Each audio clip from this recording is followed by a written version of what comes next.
You're listening to the Cyberwire Network, powered by N2K.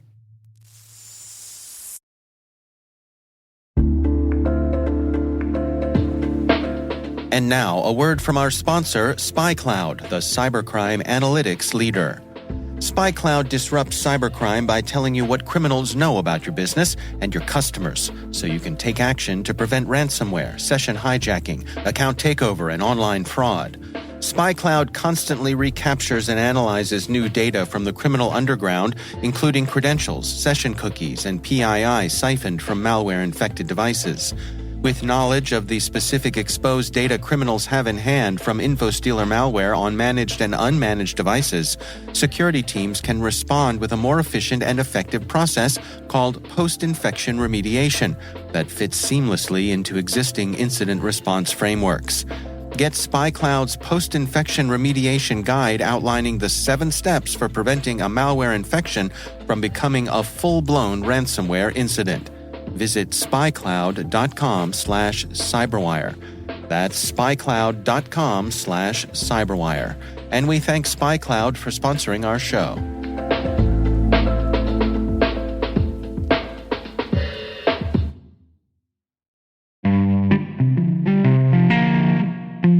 My name is Sal Aurigemma. I'm an associate professor of computer information systems at the University of Tulsa.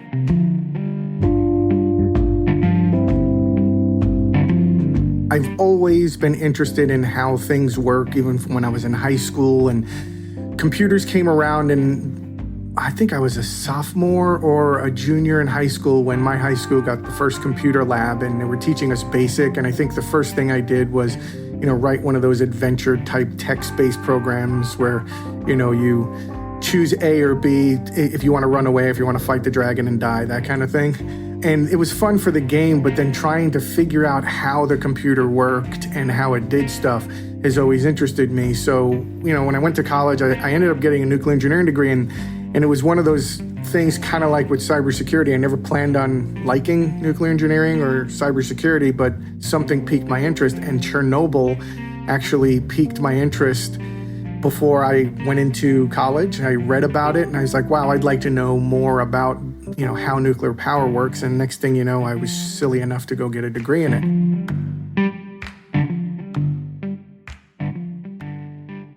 Then once I got my degree in nuclear engineering from the University of Florida, I ended up going into the Navy as a submarine officer, and my job was to fight the ship. You are collecting information, being able to, if required, attack the enemy if there is one. But a lot of it is just understanding how systems work from soup to nuts. I mean, when you qualify on a submarine today, or even back in the old days, you have to be able to draw every system and every valve and understand what every component does, so that if the component fails, what is the impact on anything else in the ship? So that's always interested me, and that's what kind of led me to go back to my interest in IT when I decided to get out of the Navy. Was the world is evolving, everything is transitioning to information and data, and wow, it seems more and more complicated every day. I think I should learn more about how that works. What I think of a computer engineer nowadays in college is very different than what I was doing. I think of a computer engineer as someone nowadays who designs components of the next generation's computers. What I was doing was everything from project management to Unix and Windows system administration, a lot of training, a lot of system implementation, and probably 50% of my time is on network troubleshooting because, wow, did we have lots of network problems. And that was actually probably still to this day my favorite thing, which is why one of the classes I teach is networks and troubleshooting. And it's just a lot of fun trying to figure out why the packet didn't get from point A to point B. That's kind of what led me in my professional career to stick with IT. And then over time, I found myself, fighting with cybersecurity more and more because the government was slowly getting more interested and caring about security. Because we've all heard about the big cybersecurity exercises in the late 90s that showed how, you could take down the power grid or you could take down the communication system. And, the government doesn't always move so quick. And the Department of Defense sometimes is even slower. But there came a point in my career after 9/11 where we had all these operational requirements and cybersecurity requirements coming in from two different parties. The people that needed to get things done and the people that were tasked, it was their job to keep systems secure. And I see even to this day, there is still a gap between the security purists and those folks that are just trying to do their jobs and get their tasks done. And that's kind of really where I focus my research on behavioral cybersecurity, is trying to get people to be more secure, but also understanding why they don't do the things they know they should be doing. And there's probably a pretty good reason as opposed to just stupid users.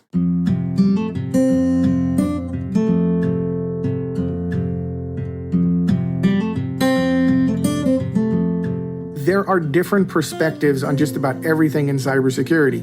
So there's that challenge of privacy versus security. They go hand in hand, but at times they conflict.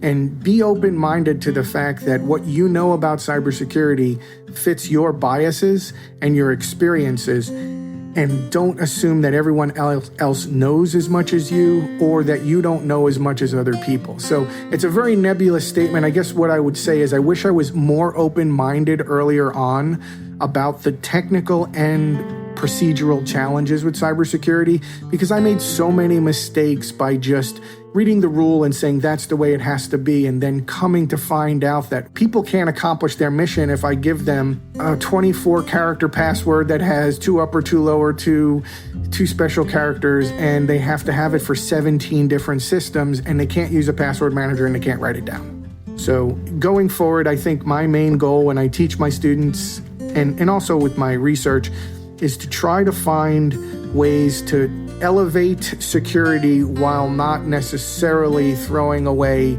the tasks and increasing the level of effort so much that it's just not worth doing.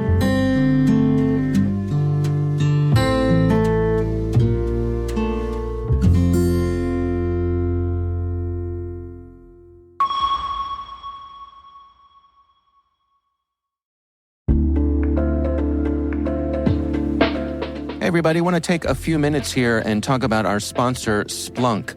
You know, you need to keep operations humming around the clock, but potential disruptions are everywhere.